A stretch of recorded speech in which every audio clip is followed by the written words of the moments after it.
Price Lord. கர்த்தருடைய பரிசுத்த நாமம் மகிமைப்படுவதாக. இன்றைக்கு வேதாகமம் மனிதனுடைய வாழ்க்கையில எப்படி செயல்படுகிறது, வேதாகமம் மனிதனுக்காக ஆண்டவர் எப்படி எழுதி கொடுத்தார் என்பதை பற்றி ஒரு சில காரியங்களை உங்களுக்காக நான் சொல்ல விரும்புகிறேன்.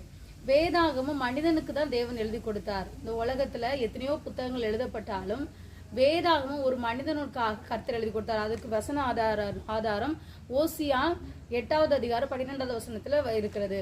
வேத வசனங்களை கர்த்தர் மனுஷனுக்காக எழுதி கொடுத்தார். அவர்களோ அவருடைய அந்நிய காரியமாக எண்ணினார்கள் என்று கர்த்தருடைய வசனத்தின் மூலம் நான் பார்க்க முடிகிறது. அது மாத்திரமல்ல, வேதாகமத்தில் ஒரு மனுஷனுடைய பிறப்புல இருந்து இறப்பு வரைக்கும் வேதாகமத்துல சொல்லப்பட்டிருக்கிறது. அவனுடைய வாழ்க்கையில என்ன சம்பவிக்க போகிறது, அவனுடைய இறப்புக்கு பிறகு கூட என்ன சம்பவிக்கும் என்பதை ஆதியாகமம், நம்ம ஃபார் எக்ஸாம்பிள் பார்த்தோன்னா ஆதியாகமத்துல மனிதனுடைய சிருஷ்டிப்பு தொடங்கி வெளிப்படுத்துள்ள மனிதனுடைய முடிவு என்னவாக இருக்கும், மனிதனுடைய முடிவு, அந்த உலகத்தின் முடிவு எப்படி இருக்கும் என்று சொல்லி வேதாகமத்துல சொல்லப்பட்டிருக்கிறது.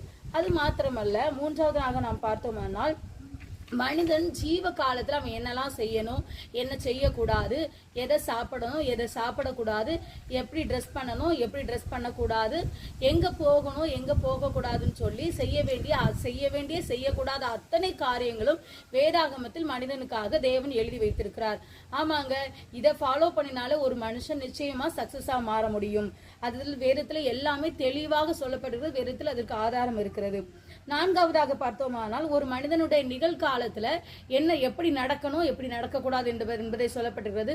கடந்த காலத்தை மறக்க முடியாத நபர்களுக்கு கூட அதற்கு தேவையான ஆறுதலையும் சமாதானத்தை வேதத்துல கொடுக்க முடியும். ஏனென்றால் வசனம் தெளிவாய் சொல்கிறது, வேதத்தை நேசிக்கிறவர்களுக்கு மிகுந்த சமாதானம் உண்டு.